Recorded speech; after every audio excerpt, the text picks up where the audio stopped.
அடுத்தபடியாக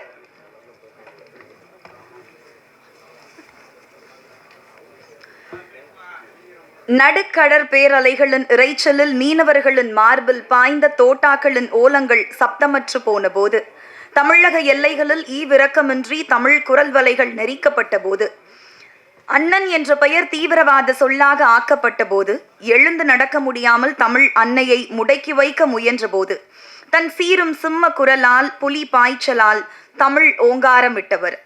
தன் வீரிய பேச்சால் ஓட்டு வேட்டை ஆடியதை விட தமிழர் ஒற்றுமை போரை துவக்கி வைத்தவர். தமிழகத்தின் மூலை முடுக்கெல்லாம் தமிழ், தமிழர், தமிழர் பண்பாடு, உரிமை, விவசாயம் போன்ற வீரிய எண்ணங்களை விதைத்தவர். ஜாதி, மத, இன, ஆண், பெண் பேதமின்றி இயக்கம் கண்ட ஒருங்கிணைப்பாளர். இளைஞர்களின் மனதில் தமிழ் கொடியேற்றி பட்டொளி வீசி பறக்க விட்டிருக்கும் இயக்குனர், நாம் தமிழர் கட்சியின் ஒருங்கிணைப்பாளர், பேச்சாற்றல் மிக்க மாமருதன் திரு சீமான் அவர்களை வார்த்தை வாழ் வீச அழைக்கிறேன்.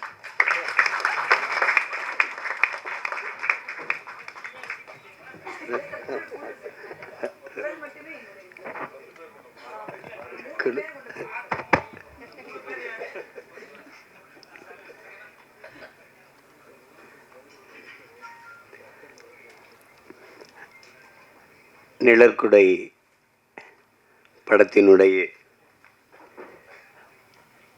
பாடல் வெளியீட்டு விழாவிற்கு வந்திருக்கிற என்னுடைய பேரன்பிற்கும் பெருமதிப்பிற்கும் உரிய பெருமக்கள்,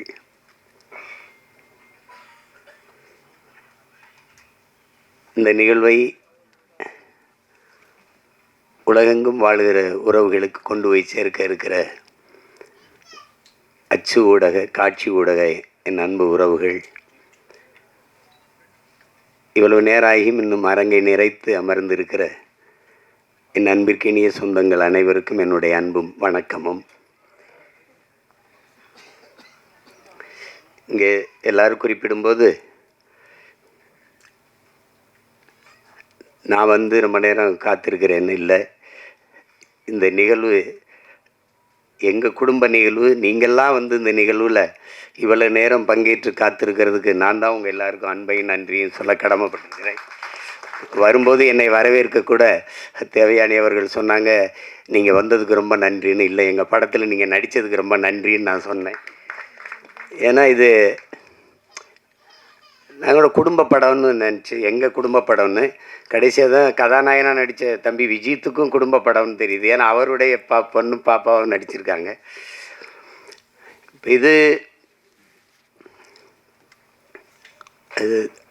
அது என்னுடைய அண்ணன் அதிகமாக. இப்போ நாங்கள் எல்லாம் ஒரு குடும்பம். இப்போ நாங்கள் ஒன்றா இருந்து பயிற்சி எடுத்து வந்தவங்க. நான், என்னுடைய மைத்துனர் ராஜா, அதை சிவா ஆறுமுகம் எல்லாம். அப்போ கூப்பிடும்போது இது எனக்கு உண்மையிலே தெரியாது தேவயானி அவர்கள் இதில் நடிச்சிருக்காங்கன்ட்டு. வந்துக்கிட்டு இருக்கும்போது ஒரே சுவரொட்டியாக இருந்தது. ஏதோ நிழற்குடைன்னு இப்போ இது புதுசாக படம் வருது போல் இருக்குது. அது தேவயானி நடிச்சிருக்காங்கன்னு. இங்கே வந்து பார்த்தா தான் இது நம்ம படம், அதில் அவங்க நடிச்சிருக்காங்கன்னு எனக்கு தெரிஞ்சது. அப்போ ரொம்ப மகிழ்ச்சியாக இருந்தது. தேவயானி அவர்களுக்கு இங்கே பேசி எல்லாரும் சொன்னாங்க, இவங்க நடித்தா நல்ல கதை இருக்கும், நல்ல படமாக இருக்கும்ன்ட்டு ஒரு மதிப்பு இருக்குது சிலருக்கு. முன்னாடிலாம் அம்மா கேஆர் விஜயா அவர்கள், அதுக்கப்புறம் எங்கள் அக்கா ரேவதி போன்றவர்கள், இப்போதைக்கு தேவயானி இவங்க நடித்தா நல்ல படத்தில் தான் நடிப்பாங்க அப்படின்னு ஒரு மக்கள்கிட்ட ஒரு கருத்து பதிவு இருக்குது. அது காரணம் அவங்க தேர்வு செய்து நடித்த கதாபாத்திரங்கள். முதல்ல அவங்க அறிமுகமானது எங்கள் அண்ணன் மூலமாக. அவங்க தொட்டாச்சி நீங்கி, பிறகு அண்ணனே எடுத்த சொர்ணமுகி, அதில் ரொம்ப நல்ல கனமான கதாபாத்திரம். அப்புறம் உங்களுக்கு தெரியும் காதல் கோட்டை, அது இந்திய விருதை பெற்ற சிறந்த படங்கள் அது ஒன்று. அதுக்கப்புறம் சூரிய வம்சம். அவங்களுக்கு சொல்லிக்கொள்ளுற மாதிரி ஒவ்வொரு காலகட்டத்திலையும் ஒரு படம் பதிவாயிருக்குது. அவங்க எந்த காலத்துலேயும் தன்னுடைய பேரை கெடுத்துக்கல. ஏதோ காசுக்காக ஏதோ வந்த கதையெல்லாம் ஒத்துக்கிட்டு நடித்தோம் அப்படின்னு இல்லாமல், அந்த நற்பெயர் தான் அவங்கள 30 வருஷம் கழித்து மறுபடியும் ஒரு கதாநாயகியாக நடிக்கிற அளவுக்கு உயர்த்தியிருக்குன்னா அது காரணம் அதுதான். அது எல்லாருக்கும் வாய்க்கப்பெறாது, அவங்களுக்கு வாய்க்கப்பெற்றிருக்கிறது. அது ஒரு பெரிய பெருமைக்குரிய நிகழ்வு. இங்கே பல மேதைகள் எல்லாருமே என்னுடைய அன்பு உறவுகள். என்னுடைய அண்ணன் மனோஜ்குமார், என்னுடைய சியான், நாங்கள் சியான் தான் பேசிப்போம், ராஜ்கபூர் அவர்கள். அதுக்கப்புறம் என்னுடைய அன்பு தம்பி சுரேஷ் காமாட்சி, என்னுடைய அண்ணன் செல்வமணி அவர்கள். நாங்கள் ஒரே பல்கலைக்கழகத்தின் மாணவர்கள். எங்கள் அப்பா மணிவண்ணன்ட்ட. ஆமாம், எனக்கு மூத்தவர் எங்கள் அண்ணன். நான் வந்து இந்த அரசியலுக்கு வர்றதுக்கு முன்னாடி எங்கள் அப்பாட்ட உதவி இயக்குனராக இருந்து பணி செஞ்சேன். அப்போ இந்த அரசியலுக்கு தள்ளப்பட்டு தான் சொல்லணும். செய்யும்போது எனக்கு எல்லாரும் இல்லை. அப்போ எங்கள் அப்பா வந்து என்னை தன் பையன் நினைக்காம என்னை கூட வந்து நின்று எனக்கு தோள் கொடுத்துட்டாரு, மணிவண்ணன் அப்பா. அப்போ எங்கள் அண்ணன்ட்ட பேசி, செல்வா, உனக்கு இளையவன், உனக்கு ஜூனியர்னு நினச்சி இது பண்ணிடுறாதரா செல்வா, இப்போதைக்கு நமக்கு அவன் தாண்டா இருக்கான், அவனை பிடிச்சி தாண்டா நம்ம ஏதாவது செஞ்சாகணும் நம்ம இனத்துக்கு, வா செல்வான்னு கூட்டிகிட்டு வந்தார். அப்போ நாங்கள்லாம் இது எப்படி சொல்கிறதுன்னா, குடும்ப உறவோட கொள்கை உறவாக இணைந்தவர்கள் நாங்கள் அண்ணன் தம்பிகளெல்லாம். அப்படி என்னுடைய அண்ணன் சிவா எனக்கு ரொம்ப என் மேலே ரொம்ப அன்பு. எனக்கு இன்றைக்கி வரைக்கும் ஒரு குற்ற உணர்வு. நானும் எங்கள் அண்ணனும் இணைஞ்சு பணி செய்யும்போது அதை ஒரு சிறந்த படமாக, வெற்றி படமாக தர முடியல என்னால். அதுக்கு இன்றைக்கு வரைக்கும் எனக்கு ஒரு குற்ற உணர்வு இருக்குது. கதை சொல்லும்போது அவருக்கு தம்பிக்கு அடுத்த படம் பகலவன் தான் எடுக்கிறதா இருந்தது. அவருக்கும் அது விருப்பம், அப்போ எனக்கு அது விருப்பம். ஆனால் என்னுடைய தம்பி மாதவன் அதை ஒத்துக்கலை. அது காரணம் ரொம்ப கடினமாக இருந்துச்சு. தம்பி படத்தில் அவரை ரொம்ப நான் கஷ்டப்படுத்திட்டேன். கையெடுத்து கும்பிட்டு அப்படி மறுபடியுமா அண்ணா வேணாண்ணா அப்படின்னு ஒரு கொஞ்சம் இடைவெளி கொடுங்கன்ட்டார். அப்புறம் இந்த கதையில் நடிக்கணுன்னாரு. நான் என்ன சரி எடுப்போன்னு எடுத்தேன். தமிழ்லே கொஞ்சம் உரையாடல் எழுதிட்டார். தம்பியில் ஒரு 90 விழுக்காடு தமிழில் இருந்தது. அது வெற்றி அடைஞ்சிருச்சு. அப்புறம் இதில் முழுக்க தமிழ்லே உரையாடல் எழுதுனேன். அதில் என்ன பார்த்தீங்கன்னா, ஐ லவ் யூ என்று வர வேண்டிய இடங்களிலெல்லாம் நேசிக்கிறேன் என்று வருவது நெருடலாக இருக்கிறது என்று விமர்சனம் எழுதியிருந்தாங்க.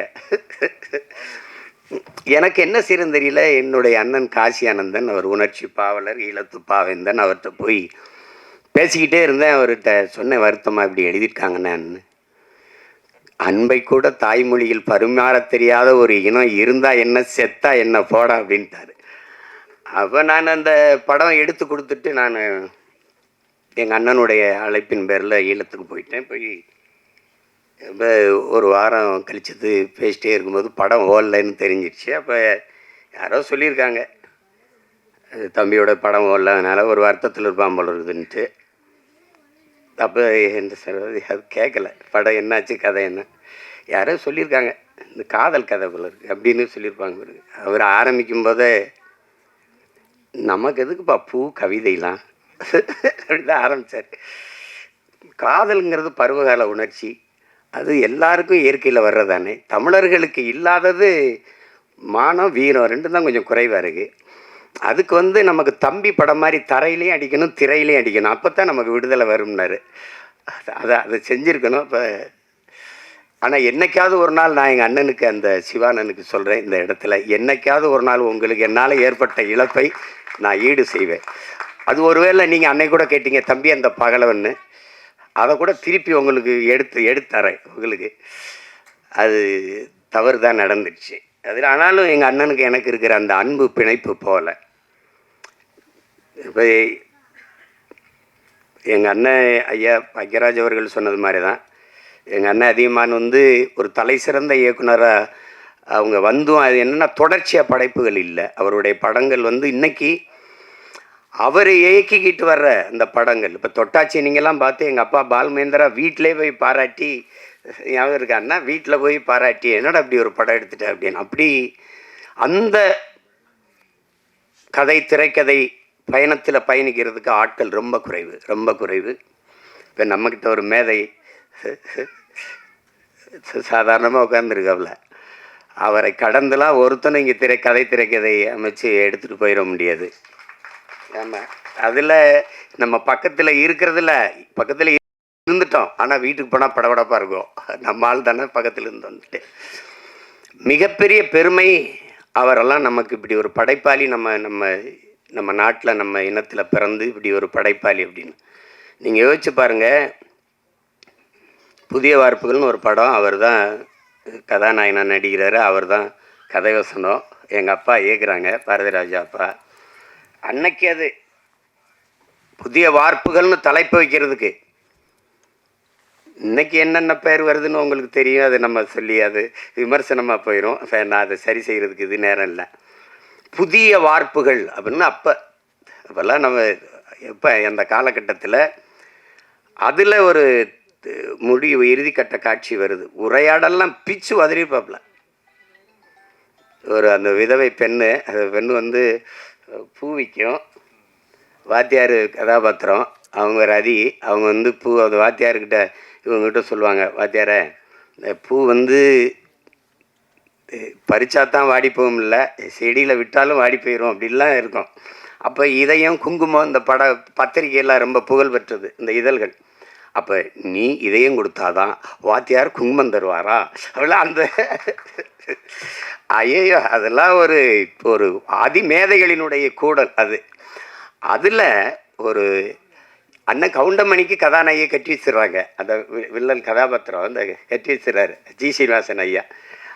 அப்போ அது ஆனால் இவங்க வாத்தியாரும் ஒரு காதல் இருக்குது. அப்போ ஊரை விட்டு ஓடும்போது அந்த விதவை பெண், அந்த பூக்காரி, இவர் இந்த காஜா ஷெரீஃபெல்லாம் ஓடும்போது இந்த காதலர்கள் சேர்றதுக்கு ஒரு இடையூறாக ஒன்று இருக்குது. ஆனால் அவர் கட்டின தாலி இந்த கலாச்சாரம் தாலிக்கு இந்த சமூகம் ரொம்ப முன்னுரிமை கொடுக்குது.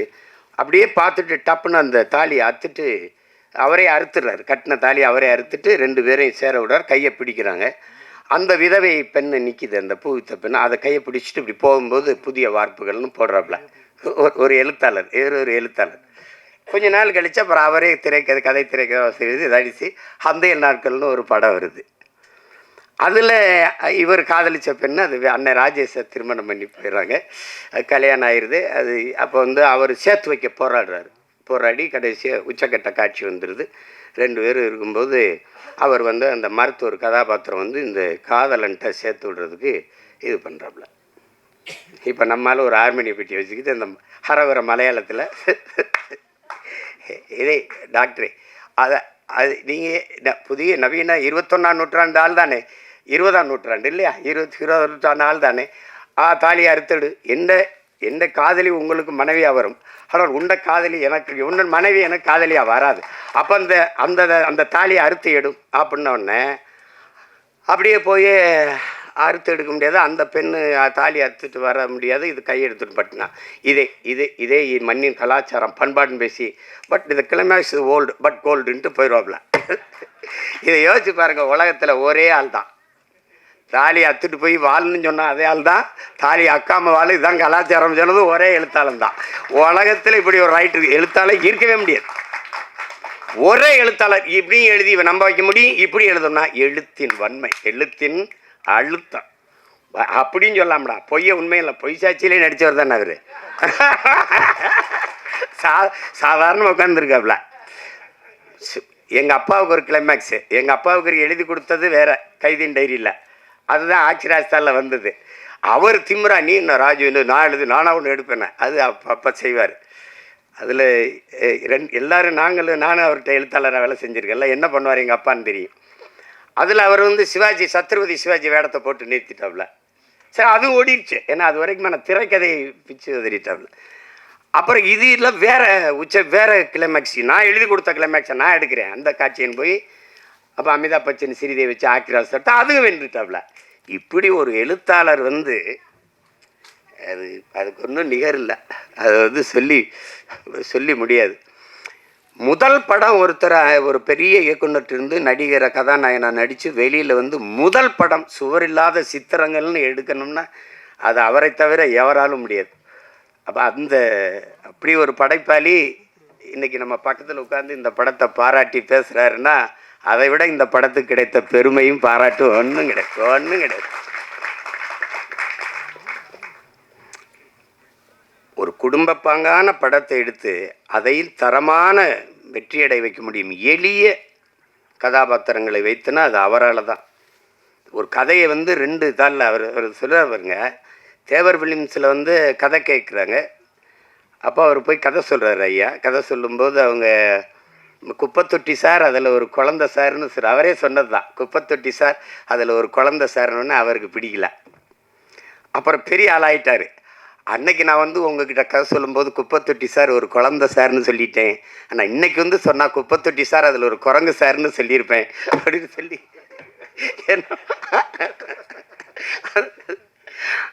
அது ரொம்ப சாதாரண கதை. ஒரு வாத்தியார் கை குழந்தையோட ஊருக்குள்ளே வரான்னு முந்தானை முடிச்சு ஒரு படத்தை எடுத்து, அப்போ எங்கள் ஊரில் பரமக்குடியில் எங்கள் அண்ணனுக்கு தெரியும், ராமநாதபுரத்தில் தான் வெளியிட்டு ரிலீஸ், பரமக்குடியில் 2வது தரம் தான் வரும். அப்போ ஜெகனில் எங்கள் அண்ணங்கள்லாம் நாங்கள் படிச்சிருக்கோம். எங்கள் அண்ணங்கள்லாம் சைக்கிள் வச்சுருப்பாங்க. அவள் படத்தை போய் பார்த்துட்டு வந்துட்டு ஒரே புலம்பல், தம்பி பாக்கியராஜன்னு ஒருத்தன்டா எந்த குறையும் இல்லாமல் இருக்கணும், பயங்கர படம், முந்தானை முடிச்சுன்னு ஒரு படம்னா அவங்க ரொம்ப இதில் நம்மளாம் எந்த காலத்தில் நம்ம போய் ஏன்னா நாங்கள் மறுபடியும் 2வது வெளியீடு வந்தால் தான் பார்க்க முடியும். அப்படி பல படைப்புகளை தந்து இன்றைக்கு அமைதியாக உட்காந்துருக்கல அவர் நம்ம கூட இருக்கிறாருங்கிறதே பெருமை. திரை உலகில் அது ஒரு மைல்கல். KS கோபாலகிருஷ்ணன் ஒரு மைல்கல்னால் அது ஒரு மைல்கல். பாக்கியராஜ், பாரதி ராஜா, மகேந்திரன், பாலு மகேந்திராலாம் அது ஒரு பல்கலைக்கழகங்கள். அப்படி ஒரு பெருமைக்குரிய கலைஞர் நம்மோடு இருந்து இந்த படத்தை வாழ்த்துறாருங்கிறத விட பெருமை வேறு என்ன இருக்குது சொல்லுங்கள். அதுக்கப்புறம் இங்கே இருக்கிற என்னுடைய தம்பி பேரரசு, அவன் தொடர்ச்சியாக வெற்றி படங்களாக கொடுத்தான். அவங்க வருமே கூட சொன்னாங்க, எல்லா ஊரையும் அறிமுகப்படுத்தினது அவன் தான் என் தம்பி. அதுக்கப்புறம் என் தம்பி ரவி மரியா, அதெல்லாம் கதாநாயகனாக நடித்த விஜித்தை எனக்கு ரொம்ப தெரியும். ரொம்ப என்னுடைய தம்பி அவர், என் தம்பி தமிழ்குமரன். நாங்கள் ஒரே குடும்பம். தமிழும் நான் வந்து ஒரு தாயின் வயிற்றில் பிறக்கலை ஒழிய ஏன் பிறக்கலைன்னா, ஒரு தாயின் வயிறு தாங்காதுன்னு தனித்தனி தாய்க்கு பிறந்தோம். அப்படி ஒரு அண்ணன் தம்பி நாங்கள். அந்த எங்கள் குடும்பத்தில் விஜித் ஒருத்தர். அது விஜித்து தான் அதில் நடிச்சிருக்கான்னு எனக்கு உண்மையிலே தெரியாது. வந்தவொடனே கிட்ட வந்து நான் தானே கதாநாயகன் நடிச்சிருக்கேன், என்னப்பா சொல்கிறேன். அப்படி எல்லாமே ஒரு வியப்பாக இருந்துச்சு எனக்கு. எல்லாம் ரொம்ப மகிழ்ச்சியாக இருந்தது. அதில் உட்காருங்க விஜித், அவர் நல்லா வரணும். இந்த படத்தை பார்க்கும்போது நான் படம் பார்க்க நேற்று அழைக்கும்போது எனக்கு நேரம் ஒத்து வரலை, கிடைக்கல. அது இப்போ அதனால் நான் படத்தை முதல்ல பாட்டை போட்டு காட்டு அதை வச்சு பேசிடுறேன்னு. எங்கள் அண்ணன் செல்லுமணி இவங்கெல்லாம் குறிப்பிட்டு பேசுன மாதிரி அதை ஒளிப்பதிவு செய்த நம்ம குருதேவ் அவர் வணங்கான்லேயே ரொம்ப சிறப்பாக பண்ணியிருந்தார். ரொம்ப அருமையான ஒளிப்பதிவு. அப்போ இந்த இசை இப்படி ஒரு படத்துக்கு, இப்போ ஒரு பெரிய ஆடல் பாடல் படம், அடிதடி படம்னா சமாளிச்சிடலாம். குடும்ப கதைகளுக்கு மென்னுணர்வை நகர்த்துகிற படங்களுக்கு இசையமைக்கிறதுங்கிறது ரொம்ப கடினம். அதை ஒரு இளைய பிள்ளை வந்து நவீன் பாலகுமார் செஞ்சுருக்காருங்கிறது ரொம்ப பாராட்டுக்குரியது. அது மனதில் நிற்கிறது போல் மெல்லிய இசையால் வருடணுங்கிறது ரொம்ப கடினம். இசைங்கிறது இப்போ ஒலிகளின் குவியல் தான். இந்த ஒலி செவியில் போய் நின்றுச்சுன்னா அது இல்லை, அது உள்ளே போய் இதயத்தை வருடிருச்சுன்னா அது இசை ஆயிடுது. அப்படி ஒரு இசையை தந்த ஒரு இளவல், அவருக்கு என்னுடைய அன்பும் வாழ்த்துக்களும். பாடல் வரிகளை தந்த அவங்க ஒரு பெண்மகள், ரொம்ப நாளைக்கு அப்புறம் ஒரு பெண் கவிஞராக வர்றதை நம்ம பார்க்கும்போது ரொம்ப பெருமையாக இருக்குது. உங்களுக்கு பெரிய இடம் காத்திருக்குது. நல்ல வரிகளை அழகாக எங்கள் அண்ணன் அவ்வளவையும் நினைவில் வச்சு எங்கள் அண்ணன் மனோஜ்குமார் அவர்கள் சொல்லிட்டாங்க. ஆமாம், நரேன் பாலகுமார், அதை சொன்னேன். நரேன் பாலகுமார் அவர்கள் நல்லா செஞ்சுருக்கீங்க. வாழ்த்துக்கள். நாங்கள்லாம் திரையுலகிலேருந்து வந்திருக்கோம். எங்களுடைய மேட்டூர் சட்டமன்ற உறுப்பினர் அவர் எங்களுடைய அன்புக்காக இந்த விழாவுக்கு வந்திருக்கிறார். அப்புறம் கதாநாயக நடித்த கண்மணி அவர்கள், அவங்களுக்கு நல்ல வாய்ப்பு இந்த படத்தில். விஜித்தும் அவருடைய பங்களிப்பும் பெருமைக்குரியது. இது எல்லாத்தையும் விட மிகுந்த பாராட்டுக்கும் நன்றிக்கும் உரியவர். இதை மக்களிடத்தில் கொண்டு போய் சேர்க்கிற பெரும் பணியை செய்ய இருக்கிற என் அன்பிற்குரிய தம்பி யுவராஜ் அவர்கள் தான். அவருக்கு தான் இது ரொம்ப, உங்களுக்கு தான் என்னுடைய நன்றியும் அன்பும் வாழ்த்துக்கள். உறுதியாக வெல்லும் படம் வெல்லுதில் பெரிய படம் சின்ன படம்லாம் ஒன்றும் இல்லை. அண்மையில் நான் வந்து கோர்ட்டுன்னு ஒரு படம், தெலுங்கு படம், ஏதோ இரவில் ரொம்ப நேரம் கொஞ்சம் மண்டை அழுத்தமாக இருந்தால் தூக்கம் வரலைன்னு கொஞ்சம் பார்ப்பேன். ஒரு யாராவது சொல்லி அண்ணன் இந்த படத்தை பாருங்கன்னா கொஞ்சம் பார்த்து தூங்குறது. ஆனால் அந்த படத்தை போட்டேன், தூங்கவே முடியல. கோர்ட்டுன்னு ஒரு படம், இது தமிழ் பதிப்பு பார்த்தேன். சின்ன படம் 6 கோடிக்கு எடுத்தாங்களாம். நான் பார்க்குற போது எனக்கு சொன்னாங்க 60 கோடி வசூலிச்சிருக்குண்ணே அப்படின்ட்டு. அப்போ இவங்க சொன்ன மாதிரி பெரிய படம் சின்ன படம்லாம் ஒன்றும் அளவு இல்லை. ஓடுற படம் ஓடாத படம் தான். இப்போ என்னுடைய தம்பி நம்ம JSK எடுத்திருக்க ஃபயர்னு ஒரு படம், அன்னைக்கு எங்கள் அண்ணங்கள்லாம் சொன்னாங்கன்னு பார்த்தேன். ரொம்ப குறைந்த முதலீடு, ரொம்ப நல்ல லாபம் அடைஞ்சிருச்சு. அதனால் மிகப்பெரிய நட்சத்திரங்கள் நடித்த படமும் தோற்றுருக்குது, சாதாரண படங்கள்லாம் வென்றுருக்குது. அதனால் நம்ம படம் வெல்லும், நீங்கள் ஒன்றும் யோசிக்காதீங்க. திரையரங்கில் சின்ன படத்துக்கு முக்கியத்துவம் கொடுக்கணும் அப்படின்னு. இன்றைக்கி சூழல் சரியில்லை, நமக்கு ஒரு சூழல் வருது. அதனால் இருங்க, பெரிய பெரிய வளாகங்களில் சின்ன படங்களுக்கு முன்னுரிமை கொடுக்கணும்னு சட்டம் வரும்.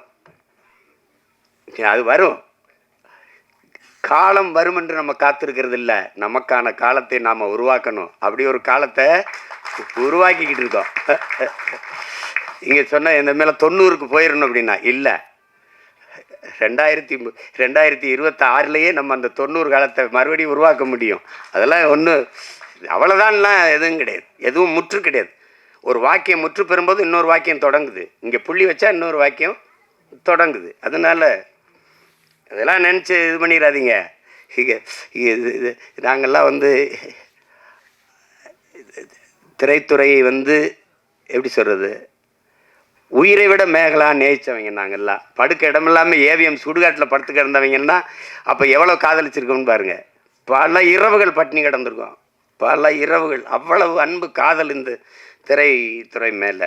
அப்போ அவள் அழிய விட்டுற முடியாது. ஆனால் எங்கள் அண்ணன் செல்வமணி அவர்கள் நான் ஒரு மேடையில் பேசுனதான் சொல்கிறாங்க, குறிப்பிடுறாங்க, இங்கே விவசாயியும் திரைப்பட தயாரிப்பாளரும் ஒரே நிலையில் நிற்கிறாங்க. அவங்க அவங்க தயாரித்த பொருளுக்கான விலையை அவங்க தீர்மானிக்க முடியல.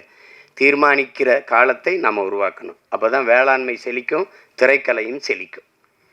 அது காரணம் ஒற்றுமை இல்லாததுனால தான். இன்றைக்கி எழுத்தாளர் சங்கத்தில் நம்ம ஐயாவும், தொழிலாளர் சங்கத்தில் எங்கள் அண்ணன் போன்ற தளபதிகள் இருக்கிறதுனால ஒரு பாதுகாப்பு இருக்குது. பத்தலை,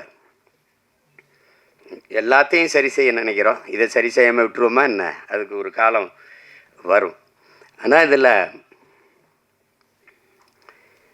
என்னுடைய மைத்துனர் சிவா ஆறுமுகம், அவர் ராஜான்னு நாங்கள் அழைப்போம், அவருடைய செல்லமாக அழைக்கிற பேர். நாங்கள் ஒரே குடும்பமாக வந்தவர், கடுமையான உழைப்பாளி. என்ன இருந்தாலும் அந்த நேசித்து திரைத்துறையை விட்டு வெளியேறலை. அது ஒரு பெரிய அதுக்கு அவருக்கு பெரிய பாராட்டு. சிலர் விட்டுட்டு போயிடுவாங்க, ஆனால் விடலை. அப்போ படம் எடுக்க ஆள் இல்லை, சரி நம்மளே எடுப்போம். அதெல்லாம் அது ஒரு போர் தான், அது அப்படி தான் சொல்லணும், அது ஒரு தவம்னு தான் சொல்லணும்.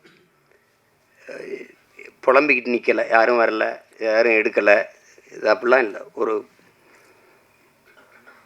அதுக்காக அவர் துணிஞ்சு தயாரித்ததுக்கு, அதை துணிஞ்சு நாம் வெளியிடணும் வந்த யுவராஜுக்கு, 2 பேருக்கு என்னுடைய பாராட்டுகள். நான் என் மைத்துனர் சொல்லுவேன், இயக்குனர் சிவா ஆறுமுகத்தோட தயாரிப்பாளர் சிவா ஆறுமுகத்துக்கு தான் என்னுடைய பாராட்டுகள். அதுதான் ரொம்ப ரொம்ப பெருமைக்குரியது.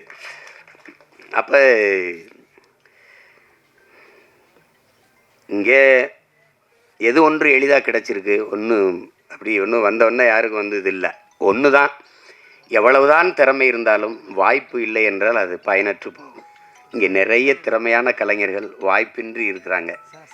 அதில் இன்றைக்கி புதியவர்களை, தம்பி விஜித்தை, கண்மணி போன்றவர்களை, 2 அன்பு செல்வங்களை எல்லாம் பார்க்கும்போது ரொம்ப தேவயானி அவர்களே வியந்து பாராட்டுறாங்க. அந்த குழந்தையை அவ்வளவு அருமையாக நடித்து என்னுடைய கைக்குட்டை ராணியிலே நான் நடிக்க வச்சேன் அப்படின்னா அதெல்லாம் பெரிய வியப்பாக இருக்குது. அப்படிலாம் நினைக்கும்போது இந்த விழாவில் பங்கேற்றதில் எனக்கு பெரிய மகிழ்வு, மன நிறைவும் இருக்குது. தேவயானி அவர்களை நாங்கள் திரைப்பட நடிகையாக பார்க்க முடியாது, எங்கள் வீட்டு மருமகள், எங்கள் வீட்டு பெண், அப்படி தான் நாங்கள் பார்ப்போம். எங்கள் குடும்பத்தில் ஒருத்தராக தான் பார்ப்போம். அதே மாதிரி எங்கள் அண்ணன் பொண்ணு வனிதா வந்திருக்காங்க. வனிதாட்ட எனக்கு பிடிச்சது அந்த துணிவு, நினைக்கிறது செய்யணும், அந்த துணிவை எனக்கு பிடிக்கும். அது அவங்களுக்கு பாராட்டி. ஏன்னா நான் அந்த குடும்பத்தில் ஒருத்தன், அண்ணன் விஜயகுமார் அண்ணன் எனக்கு ரொம்ப பிடிக்கும். நான் அவங்களுக்கு தனித்த அன்பு. அதில் படத்தொகுப்பாளர், கலை இயக்குனர் விஜயானந்த், படத்தொகுப்பாளர் எல்லாருக்குமே என்னுடைய அன்பும் பாராட்டுகளும். எல்லாரையும் சொல்லிட்டேன்னு நினைக்கிறேன், ஏறக்குறைய ஏதாவது சொல்லிட்டேன். தர்ஷன் வாங்க மாப்பிள்ள, இவர் என் மைத்தனுடைய மகன் தர்ஷன் சிவா. இவர் அறிமுகம் செஞ்சுருக்காரு. ஆனால் அந்த படத்தில் பார்த்ததுக்கு இதுக்கு நேர வித்தியாசம் இருக்குது. காரணம் அதில் ஒரு பெரிய மீசையை வச்சு இது பண்ணுறாரு. அதனால் இவரை அறிமுகம் செய்வதில் நான் ரொம்ப பெருமை அடைகிறேன். எல்லாரும் அமருங்க. வாழ்த்துக்கள் உங்களுக்கு. எல்லாரும் இப்படி வந்தவங்க தான். ஒரு தொடங்குதல் எளிது யாருக்கும், அதை தொடர்வது தான் கடினம். தொடர்ந்து அதே தவத்தில் இருந்தால் யாரும் வெல்ல முடியும். அப்படிப்பட்ட கலைஞர்கள் இங்கே நிறைய அப்படி வந்து வென்றிருக்காங்க. இன்னைக்கு வரைக்கும் நான் சொல்லுவேன், இன்னைக்கு அப்போ நான் வந்து நேரில் ஐயா ரஜினிகாந்த் அவர்களை பார்த்தேன். தூரத்தெல்லாம் பார்த்துருக்கோம். அப்போ நேரில் 2.25 மணி நேரம் 2.5 மணி நேரம் போயிட்டு இருந்தோம். அவருக்கு இருக்கிற இந்த ஆர்வம் இவ்வளோ படம் நடித்து இவ்வளோ சாதித்த பிறகும் புதிதாக ஒன்றை தெரிந்து கொள்றதில் அவருக்கு இருக்க ஆர்வத்தை பார்க்கும்போது இவர் ஏன் ஜெயிக்க மாட்டார் அப்படின்னு நமக்கு தோணுது. என்னை ஈர்க்க வச்சுட்டு சிமந்த வந்துடுறேன் அப்படின்னு போகும்போது அதே அந்த படத்தில் பார்க்குற மாதிரி அதே வேகம் நடை, அதே வேகம் இது பார்க்கும்போது இவ்வளவு சுறுசுறுப்பாக இருக்கு. அவர் சோம்பேறிகளை கூட அவர் இயங்கிறத பார்த்தா ஏங்கிடுவான். அப்படி ஒரு இது அது. அவர் அந்த தேடலும் அந்த வெறியும் இருக்கிற ஒவ்வொருத்தனும் உச்சத்தை தொடலாம், சாதிக்கலாம். அதில் வந்து சாதாரணம் இல்லை. அப்படி வந்ததில்லை. அதில் இவ்வளோ பேர் இந்த படைப்பில் பங்கேற்றிருக்காங்க. குறிப்பாக இதுக்கு பிதாமகனாக இருந்து பீசுமராக இருந்து வாழ்த்திட்டு இருக்கிறது எங்கள் அண்ணன் அதியமான். அவர் இப்போ படம் இயக்கிட்டு இருக்காரு. என் தம்பி சுரேஷ் கம்மாச்சி தயாரிச்சிட்டு இருக்காரு. அதை சிறந்த படைப்பாக வந்துக்கிட்டு இருக்கு. ரேவதி அக்கா அவங்க நடிச்சிட்டு இருக்காங்க. அதுவும் இது போல் ஒரு குடும்ப பாங்கான ஒரு படம் தான். படத்தை பார்க்கும்போது தாய்மையை அது சொல்லுது. எந்த குழந்தையும் நல்ல குழந்தை தான் மண்ணில் பிறக்கையிலே, பின்பு நல்லவராவதும் தீயவராவதும் அன்னை வளர்ப்பதிலேன்னு இருக்குது. ஒரு குழந்தைக்கு முதல் ஆசிரியை அதனுடைய பெற்றோர்கள் தான், அதனுடைய தாய் தான். சொல்கிறான் பாருங்க ஒருத்தன், உலகத்தின் எல்லா செல்வங்களையும் ஒரு தட்டிலையும் தாயின் பேரன்பை ஒரு தட்டிலையும் வச்சா தாயின் பேரன்பு இருக்கிற தட்டு தான் தாழ்ந்திருக்குன்றான். நீங்கள் எவ்வளவு உயரத்துக்கு வேணாலும் போங்க, எவ்வளவு ஒரு உயரத்திற்கு வேணாலும் போங்க, உங்களை பார்த்து பொறாமைப்படாத ஒரே உயிர் உலகத்தில் உண்டென்றால் அது உங்களை பெற்ற தாய் தாங்கிறான். உங்கள் மனைவி விட இப்போ 4 பேர் வந்து நம்மளை படம் எடுக்கும்போது பார்த்தா கொஞ்சம் அதிகமாக தீதே அப்படி இருக்கும். அது பிரச்சனை இது. ஆனால் தாய் இல்லைன்னா நபிகள் சொல்லுவாரா, சொர்க்கத்தை எங்கேடா தேடிட்டு இருக்க, அது உன் தாயின் காலடியில் இருக்குடாங்கிறார். ஆபிரகாம்லிங்கன் சொல்கிறான், நான் இதுவரை பெற்ற எல்லா புகழுக்கும் இனிமேல் பெறப்போகிற புகழுக்கும் என்னை பெற்ற தாய்தான் காரணம்ங்கிறான். அது ஒன்றும் சொல்கிறதுக்கு இல்லை. தாயின் பேரன்பின் கிணை விஸ்வாமித்திரர் அவர் சொல்கிறார். அதை வால்மீகி சொல்கிறான், நீ வந்து ஆண்களின் எல்லா வெற்றிக்கும் காரணம் வந்து பெண்கள் தான்றான். அந்த பெண்கள் அந்த தாய்மையை போற்றாமல் ஒன்றும் இல்லை இங்கே. அதை தான் அந்த படம் வலியுறுத்துது. சுருக்கமாக அதை வலியுறுத்துது. அந்த தாய்மையை தாங்கி நிற்கிற தகுதி அந்த கதாபாத்திரத்தை ஏற்றிருக்கிற நம்ம தேவயானி அவர்களுக்கு இருக்குது. ஐயா பாக்கியராஜ் அவர்கள் சொன்னது மாதிரி நிழற்குடையே, இந்த படத்தின் நிழற்குடையே அவங்க தான். அது அவங்க போதும் தொடக்க காட்சிக்கு திரையரங்குக்கு மக்களை அழைச்சிட்டு வர அவங்க ஒரு படம் போதும். அதுக்கப்புறம் உள்ளே வந்தால் பார்த்த எல்லாரும் நிறைவாக சொல்கிறாங்க, எனக்கு பார்க்குற வாய்ப்பை நான் பெறலை, ஆனால் விரைவில் நான் பார்த்துட்டு அதுக்கான வாழ்த்தை நான் எழுதுகிறேன். படத்தில் பங்கேற்ற அனைத்து கலைஞர்களுக்கும், பின்னிருந்து உழைத்த அனைத்து தொழில்நுட்ப கலைஞர்களுக்கும், இவ்வளவு நேரம் இந்த நிகழ்வை பதிவு செய்து கொண்டிருக்கிற அச்சு, காட்சி, ஊடக என் உறவுகள், இங்கே அரங்கை நிறைத்து அமர்ந்திருக்கிற என் அன்பு சொந்தங்கள், விழாவிலை பங்கேற்று வாழ்த்தி அமர்ந்திருக்கிற பெருமக்கள் எல்லோருக்கும் என்னுடைய அன்பும் நன்றியும் வணக்கம். இந்த நிகழ்வை மிக அழகு தமிழில் தொகுத்து வழங்கிய தொகுப்பாளர், நெறியாளர் ஐஸ்வர்யா அவர்களுக்கு என்னுடைய அன்பும் வாழ்த்துக்களும்.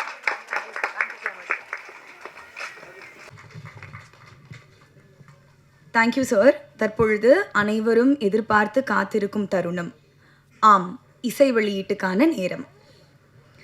வழக்கமாக வந்து ஒரு வட்ட வடிவு தட்டில் தான் நம்ம வந்து ஆடியோவை வெளியிடுவோம். ஆனால் இந்த வாட்டி படத்தோட தலைப்பு நிழற்குடை அப்படின்றதுனால குடை வடிவிலேயே ஆடியோவையும் வெளியிடலாம் அப்படின்ற ஒரு ஐடியாவோட வந்திருக்கோம்.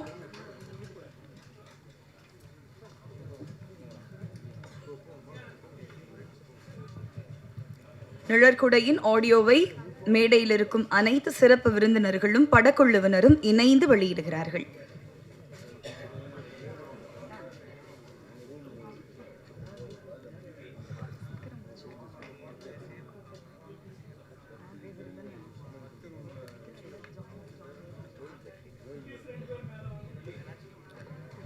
நிஹாரிகா, அஹானா தானே சார்?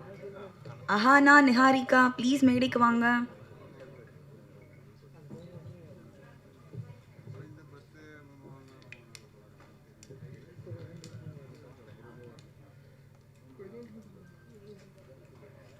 அடடா,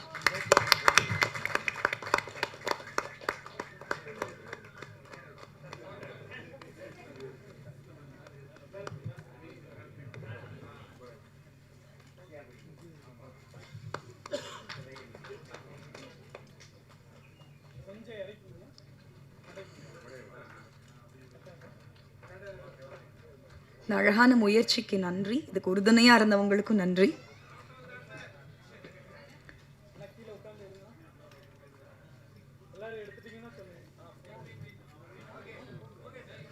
ஓகே, முன்னாடி இருக்கவங்க ஃபோட்டோஸ் எடுத்துக்கலாம்.